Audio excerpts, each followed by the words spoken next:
I always say the most important line out of the Sand County Almanac is right in the beginning of the foreword, where he writes, "When we see land as a community to which we belong, we may begin to use it with love and respect." And that transformational idea that we're not apart from the biological world, but a part of it, really calls on us to extend the same kind of ethical consideration and care for the flora and fauna as we do our friends and family. And just think about how still radical of an idea that is 75 years after he wrote that or published it in a Sand County Almanac. And I think that's what called us to places like the Gila and the 110 million acres of wilderness areas across our country to ask ourselves, today and tomorrow, how do we care for those places, in some ways to care for ourselves.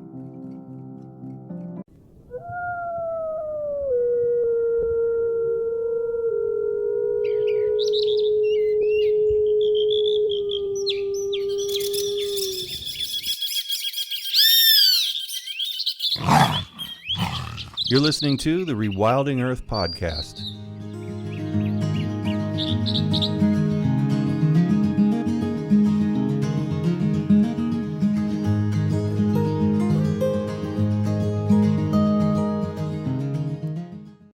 With an academic background in landscape architecture and plant ecology, Buddy Huffaker joined the Aldo Leopold Foundation as an intern in 1996 and today serves as its president and executive director.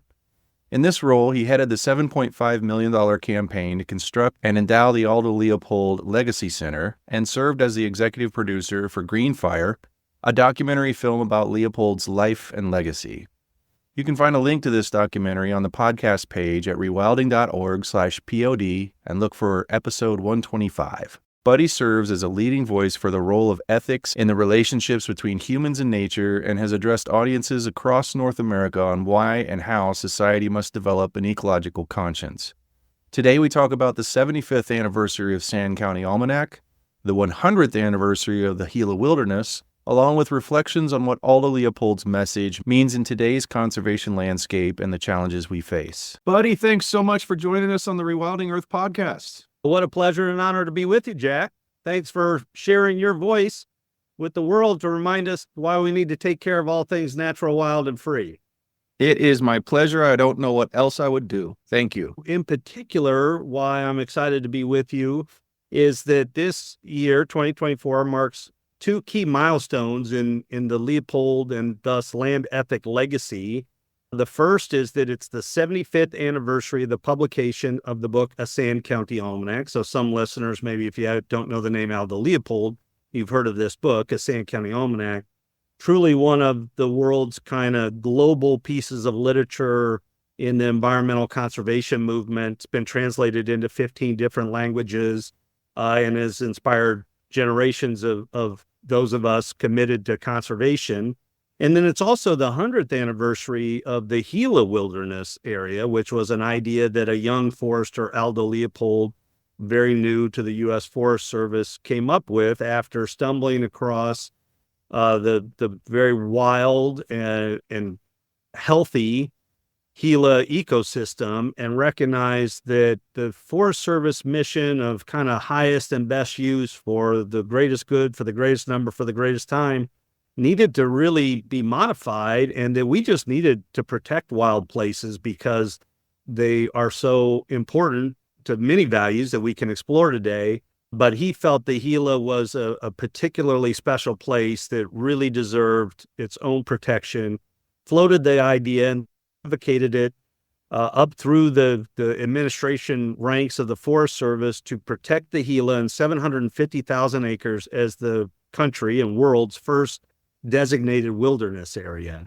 So it's those two anniversaries, the 75th anniversary of Sand County Almanac, 100th anniversary of the Gila Wilderness, that has us out on the road or on the airwaves, if you will, revisiting the past, present, and future of conservation. I love this. You just wonder, what would Leopold, and I know you can't say, but it just, everybody wonders, I think, what would Leopold think about 100 years and the Gila and the reflections that might have happened had he been fortunate enough to be immortal?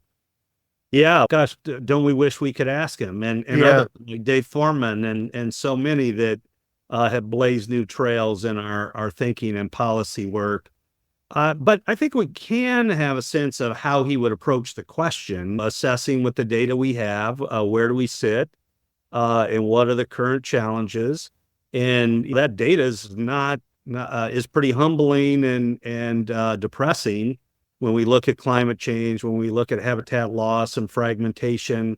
So I think Leopold would oscillate between despair and hope, which is probably emotions many of us feel, because I think he still believed in humanity and our ability to understand our innate connection to the natural world, our ultimate dependence upon it, and our ability to actually care about and care for it. And that's why it's so fun to connect the Gila Wilderness, which is a kind of on-the-ground policy approach to protect a wild place, with the Sand County Almanac anniversary of the land ethic, which is where he was challenging readers to rethink our kind of philosophical context and orientation to each other in the world. And Jack, I always say the most important line out of the Sand County Almanac is right in the beginning of the foreword, where he writes, "When we see land as a community to which we belong, we may begin to use it with love and respect." And that transformational idea that we're not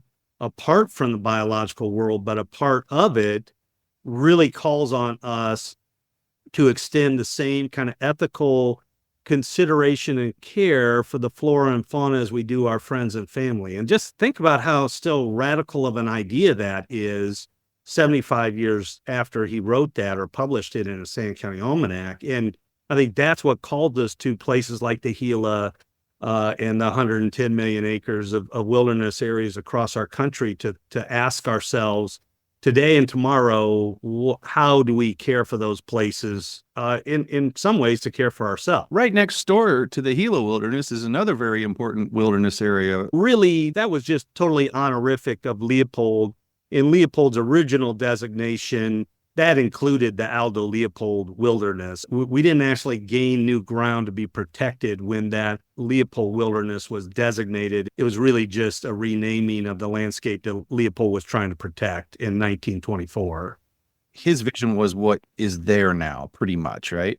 Correct. And I bet his vision was even bigger than that. But and I was going to say, on that vision still exists to really protect that whole ecosystem that is millions of acres, to really ensure that we have the kind of intact integrity and functioning ecosystem necessary. Yeah, Leopold, why I also think his legacy is still important is he oscillated between the visionary and the pragmatic, and try to find victories where he could, when he could. And again, in 1924 or 22, really, when he put forward the idea initially, it took 2 years for him to work through and secure that designation. It was not only radical, he was persona non grata in some circles of the Forest Service. And so he had a grander vision, but that was what he thought he could defend and carve out of existing boundaries within the Gila National Forest. So Leopold always throughout his life holds forth this moving to this real understanding that land is a community, that we're a part of it, and then finding ways to make progress day by day. I wonder what his reaction also would be to the work that the Rewilding Institute is doing now, which is what the Gila is part of, which is the Mogollon Wildway, which is from southwestern New Mexico, largely in Arizona, where jaguars would be coming across and wolves would be using that as a corridor, with the Gila and Leopold being very much a core, and going all the way up to the Grand Canyon in a half-moon crescent along the Mogollon Rim. Without him, without that proposal, the entire campaign for the Mogollon Rim, the Lobo National Scenic Trail, would be missing something very huge. I think you're absolutely right, Jack. He intuited, I think, where the science would head, even though it was still an emerging, field of conservation biology. That wouldn't really even emerge until the 70s and 80s, really. He intuited concepts like island biogeography, and he writes about that in the latter sections of a Sand County Almanac. And then through his work, ultimately at the University of Wisconsin as a professor in wildlife first game management that evolved into wildlife ecology, helped put forward and build the field that would start to bring the science to provide the context for this. But he absolutely would love the Rewilding's vision of that landscape scale, and even stretching down into the Sierra Madres, where another landscape that was really important and impactful to Leopold's thinking and experiences. And yeah, he was a landscape ecologist decades before that concept emerged. But I think he also, and this again continues to be the importance and relevance of a Sand County Almanac, which distinguishes it from other nature writing, mainly Thoreau and others, who didn't really have a scientific background, even Muir in many ways. He grounds our connection to the natural world through science, but then also uses language and eloquence and poetry to make sure that this is a conversation both of the mind and the heart that gives us as many tools as possible to advance this kind of conservation vision. So I think that's why you still see signs in places with Leopold quotes, and you can't go to a conservation conference and somebody's not quoting Aldo Leopold. It's because he gives us all of those tools with which to engage in dialogue about how important this stuff is, the scientific and the aesthetic. You're listening to the Rewilding Earth podcast. Did you know we also publish insightful and inspirational content from leading rewilding scholars, poets, artists, and organizers from around the world? You can visit rewilding.org and sign up for our weekly digest to receive brilliant, fresh insights on everything rewilding. You'll find over a decade of articles and news from the front lines of wildlands protection and all kinds of restoration efforts. Check us out at rewilding.org, and don't forget to share it with friends. Are we as innovative today and in any way ahead of our time like he was? I think we can't help but kind of glance over the past to forget, again, how controversial and how challenging Leopold's ideas that he was beginning to articulate with others during that time period. And so it can feel like maybe we're not as radical or innovative and creative today. But what you just described is the Rewilding's vision for the Mogollon. That's ambitious. That's proactive. We continue to face headwinds, which I think had been there since the 20s and beyond, maybe since the kind of emergence of Western society in many ways. So I think that's the challenge. And that's one of the things the Leopold Foundation is also trying to do is connect up with contemporary voices of creativity and innovation. That's why it's great to be with you here on the Rewilding podcast, why we recommend people read folks like Robin Wall Kimmerer and Drew Lanham and Carolyn Finney, and so many new voices for conservation that are really challenging us to rethink our cultural paradigms and recognize just how important innovative conservation policy and practice is. I totally get where you're coming from, and I think also it's a good moment to look around and see the amazing voices and work that is still being done around us. It's his legacy, in a way, his and others who were advanced. And I guess you could say the headwinds you talked about would have been just as strong against his radical ideas then as radical ideas like rewilding and large landscape connectivity are today in many ways, although there's a lot more people and there's a lot more bullhorns to yell through now than they had back then. The noise is a lot greater, and we do have the population, as you say, is greater. And so I think it's harder to get traction.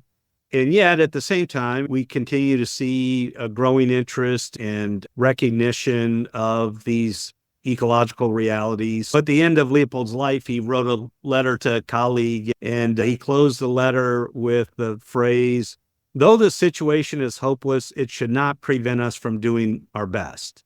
And I go back to that regularly. It feels challenging, and yet what are our other options? What else are we going to do? Yeah. And I think those of us working in conservation and pursuing these kind of solutions and opportunities and paradigm shift, the there's just enough belief in the work, again, from a scientific and aesthetic perspective, that there's no choice but to keep doing the work. Fully agree. I can't be employed by anyone else to do anything else. I'm blowing up all those bridges right now because I would not be a good employee for anything. This is all I care about. And Right.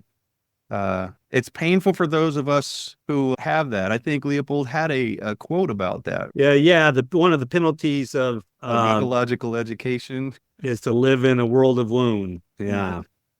Yes, and we're all living under that penalty. People who listen to this podcast all live under that same penalty. But I don't think that any of us would change anything. You want to be aware, you want to be awake and in tune with what's going on, and damn the consequences of your late nights, can't get back to sleep, worrying sessions, or any of that, because it's really what's the most important to all of us. Yeah. So what's important to Leopold Foundation today, aside from the anniversaries of the book and the Gila? How does the land ethic and how does your organization operate in a world that's so radically transformed from when he wrote the book? Yeah, we work in kind of two arenas. So when the Leopold family, the 5 children of Aldo and Estella Leopold, created the Leopold Foundation, they entrusted us with 2 primary assets. One was the little shack and farm that they as a family restored along the Wisconsin River here outside of Baraboo, Wisconsin, about an hour north of Madison, Wisconsin. So we still own and manage that, and we manage it as part of a 4,000-acre conservation area, though it's called the Leopold Pines Conservation Area. We're trying to support grassland birds, which in North America are really struggling, and in our region, the conservation impact we felt we could have through a variety of indicators. So we're doing active ecological management to support that conservation goal. And then it's also the shack itself, and the original 35 acres is a National Historic Landmark. So people continue to make their pilgrimage there to get re-inspired, to continue to do their part in this bigger effort. And then the other asset was the rights to Leopold's writings. And so we're Aldo Leopold's literary executor. And so, again, our goal is to keep a Sand County Almanac out and in front of audiences, translated into new languages, working with thinkers, scholars, doers to understand what's still relevant out of the land ethic and what needs updating. And so those are the things that the kind of bodies of work that we do, and try to partner with folks like the Rewilding Institute and others that are also working on fronts that they can advance to ensure that we have this bigger kind of ethical framework that we get to work within and advance as we put forward conservation practice and policies. And so that's what the foundation still does. We're, as I referenced earlier, trying to connect with writers that are re-articulating, maybe directly out of the Leopold legacy, or maybe coming to it from their own influences or cultural backgrounds, but are also asking us to rethink our relationship to each other in the natural world. So that's the overall body of work that the foundation does. We do a lot of that on college campuses, with faculty, in courses on environmental ethics, environmental humanities, conservation biology. We do some of that through our own communications work. We have monthly virtual programs with conservationists that folks can participate in. And then we have a fellows program that is really designed after Aldo's own way of engaging experiential education with his graduate students and his own 5 children. And that's a year-long fellowship where we have about 4 or 5 folks that come spend a year with us and learn all aspects of hands-on conservation to a conservation philosophy. And those folks then go out in the world and become ambassadors for the land ethic as well. One part of that really hit me was this seeming loss of connection that humanity as a whole, losing the connection with nature and what it means, who we are, and why it's so important. You mentioned something about keeping people in touch with Aldo's work and also the land ethic and its relevancy today. What's it feel like to you? Are people really banging down the door to do this reconnecting or this connecting to his legacy and work? Yeah, that's an interesting question. I suppose we would love the fervor to be rip-roaring and even greater than it is, but I would say as a kind of community of like-minded, caring individuals, we continue to see more and more energy brought to us and folks interested in connecting to and through the Leopold legacy, sharing their own story of how, whether it includes a Sand County Almanac or not, of how they came to the realization that they care about and want to care for the natural world, whatever that may look like in terms of where they hail from. And again, writers, thinkers, doers that want their contemporary work to have some grounding in the past and to be part of a continuity of effort that is challenging the kind of status quo and going into these headwinds, because it can be pretty isolating work. And as we've already touched on, discouraging work. And so to know that there is this community of people, like-minded people that are banding together and advancing this idea of a land ethic, we continue to find be very meaningful and powerful to a growing number of people. So we'd love to see that rate increase even greater, but we've been out on the road this year, great turnouts, lots of energy. So it's pretty heartening to continue to show up places and there be an audience there wanting to engage in this conversation and talk about where we go from here. It's such an important mission, and I can underline it with a thing that's happening right now is my son is currently making his final decision on where he's going to do his biology degree, and we're going through that whole process right now. And as I visit these schools, I'm looking for Sand County Almanac laid on a table somewhere. You mentioned something earlier about that's one of your things is to try to keep that going. What to those ends, what kind of work are you doing to keep Aldo's memory and work alive and bring it to this new group of kids that every year go into college and may not be experiencing that? Yeah, well, send your son our way when he wraps up his undergraduate degree. That's typically the time period where our fellows come spend a year with us is after they've finished their undergraduate degree, and about half go on to graduate school, half go on to work in the field of conservation. But you're giving them the right foundation. And to inform some of this work, which we're still finding our way in, honestly, we did a survey a couple of years ago, and what we heard back from faculty in environmental science and studies curriculums across the country in higher education was that about 70% actually still use a Sand County Almanac in some way, shape, or form in one of their courses. Nice. But they admitted they do not use it very much. So it's almost like the obligatory introduction, right? If you're going to this field, you got to read. You have to at least know the name Aldo Leopold in a Sand County Almanac. So what 70% of the survey also responded was that they know they need to do a better job on this kind of conservation philosophy, environmental ethics front, because really, from an ecological science perspective, I think our programs are terrific. I think we are putting out graduates that know more about ecology than ever before. But how do they have the right or strong enough frame of reference to really advance a land ethic and navigate the current political realities?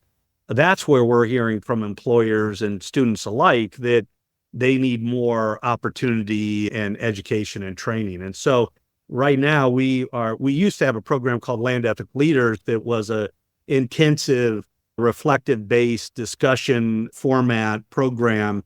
COVID killed that. So we're still massaging that and working with faculty to figure out what kind of curriculum units or added workshops or certificate programs could we lay on top of the existing curriculum to give students more of this opportunity. Some of that is just starting to come online, and we're pilot testing with a couple of entities to roll that out at scale. That is so cool. These are the future leaders. These are the future doers, on the ground people, the writers and everything. This is the communicators. I'm really glad I asked that question. Yeah. And again, that's a point of optimism in that these programs are actually growing in enrollment across the country. So it does demonstrate some interest, some vigor, some opportunity, but we do have to help make sure that they have the richest experience, educational experience possible so they can step into leadership when they're ready to take that next step. What else are you hopeful for, happy to see? What are some great developments that you've seen lately in terms of anywhere across the spectrum? And it's quite a broad spectrum, the work that the Aldo Leopold Foundation does. Yeah, I think one of the points of optimism is it's really exciting to be here with you and the rewilding effort that is at scale, wilderness level initiatives that create corridors, continental corridors, I would say, all the way down to the backyard habitat projects. And folks know Doug Tallamy, the National Homegrown Park, where I think it's been exciting to stitch together conservation across the landscape so that those working in urban environments really are pushing the same issues and ideas forward that those working on wilderness and wildlife corridors are. And to find that kind of interest and enthusiasm and energy across the landscape is, I think, one of the other things that always heartens me and those of us at the Leopold Foundation, because we have this kind of great opportunity and access to conservationists working across that landscape, that there is a lot going on out there. We do have to coordinate it better, connect it better, create the kind of political momentum that is possible if we put everybody together. That's, I think, the other piece that we see and experience that maybe those working in, for understandable reasons, more focused areas aren't as aware of. And I think that's also part of the story that we're trying to amplify this year, is that there's a lot of good work happening across the landscape. You're the second person in as many days that's mentioned Doug Tallamy, and I've been working on a series or developing a series of guests who can talk about that urban and smaller scale stuff, because we get so many questions and we realize that, well, this is a real handshake moment for people to learn about the continental, the big old wilderness ideals and all of that. But they don't have the vocabulary. They don't know what they don't know, but They do know that they have 10 acres of land. They do know that they've just inherited something that they don't want to continue farming like their parents did or something. And they are always asking us questions about what to do. And we're all these continental scale rewilding people, and we don't have anybody on board to do that. So we're trying to strengthen ourselves. And it's also another way to meet people that wouldn't otherwise have any. When they found the Rewilding Institute, they really were thinking about their backyards more than the body of work that's been accomplished over the years. So I think that means I need to talk to Doug, right? Yeah, I would. He's awesome. But yeah, and I think your bigger point is that, again, we all need to remember to challenge ourselves to keep growing the community and connecting the dots across the landscape, because I think what we also know is wilderness is also just one of those ideas and places that not everybody can access. And that's in some ways for good reason and by the very definition of it. But politically, we need people from the urban centers to recognize, I think increasingly they are, why environmental health, environmental justice are important issues for them, and that when they work on those issues, they are in fact reinforcing the values of wilderness areas, that these are not in competition with one another. They are in fact complementary to one another. Opening up our conversation, helping those that don't have the background on rewilding and big roadless wilderness areas to have an appreciation and vocabulary for that. And likewise, for those that have that passion for big connected landscapes, to recognize we need those partners and advocates that are doing urban restoration and backyard habitat work, that we're all on the same team here. And that's where the real strength will come from, is when we're all pulling in the same direction. National park status it doesn't mean at all what wilderness status means in terms of protection and regulations. Although national parks can and do have wilderness areas within their boundaries and are treated as such and managed as such. But one of the things that I keep seeing is that the National Park Service is giving away free passes. But there are a lot of people east of the Mississippi who don't have easy, ready access in urban centers to national parks or wilderness. And I wonder what you thought about the idea of greatly expanding the National Park Service, or ideas on, likewise, greatly expanding the wilderness preservation system on the ground. Is there any room there? What's that look like from your perspective? Expanding the designated wilderness system right now politically is a bit of a challenge, but I think we need to keep working on that. But my response is we need more of all of the above. And your comment about vocabulary is really apt here. Most people don't understand the difference between national parks, national forests, national wildlife refuges, let alone designated wilderness that might be within any of those federal land protection. So I think helping everybody understand that is important. Having access to natural areas everywhere is important. And I think, again, we have to see that it's the feeder system, that it gets people to start to be aware and understand and start to concern about wilderness areas. One of the tools that we've been using is sharing the new book, Crossings by Ben Goldfarb. I don't know if you've had him on, Jack. He's on my list. He does such a great job of kind of defining and breaking down some of this nomenclature and getting back to the critical importance of connected habitat.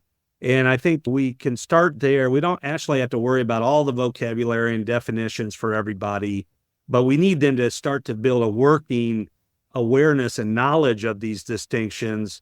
But starting with the importance of connected habitat, wherever that is, I think is a really great way to start. And his book, and he's just such a great writer and communicator, again, a little bit in that Leopold legacy, that it helps open up the conversation for people to actually pause and think about what kind of landscape and habitat protection efforts do we have, and what do we need going forward? Because we need all of what you said.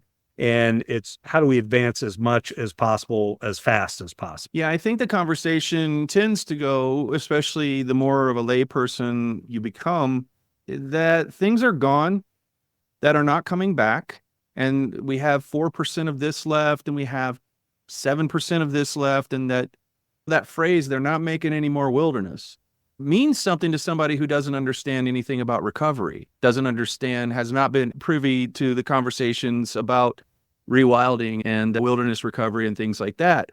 It means something definite, and it must be sad to people who are like, wow, that's just it then. I was born at this time, and all this stuff was gone before I was born, and all we're trying to do is protect what's still there, but we need so much more because biological diversity depends on it and everything else. How do we do that? And I just love that you guys are really focused on reminding people where first we came from in the movement, and where all of these ideas, these great big radical ideas, to this day remain pretty much as radical as they were in Aldo Leopold's day, maybe for different reasons. But I just really want to give you a big nod of appreciation for the work that you do, that the foundation does. And I also want to send people your way, but what's the best way for people to learn more and engage with you, specifically on the website? All right. Our website's pretty simple, aldoleopold.org. You can find all sorts of resources there. Again, we have monthly virtual programs. Ben Goldfarb was just with us last month, so you can access the recording of that until you have him on your program, Jack. That's a way to continue to feed your knowledge, your sense of this history and continuity, contemporary authors and conservation thinkers and doers. We also have educational resources. Again, some of these curriculum modules are available in our Learning Hub. We also have the documentary Green Fire that features Dave Parsons and Dave Foreman on it, that talks about the land ethic and how it informs and inspires communities all across North America. That's available for free.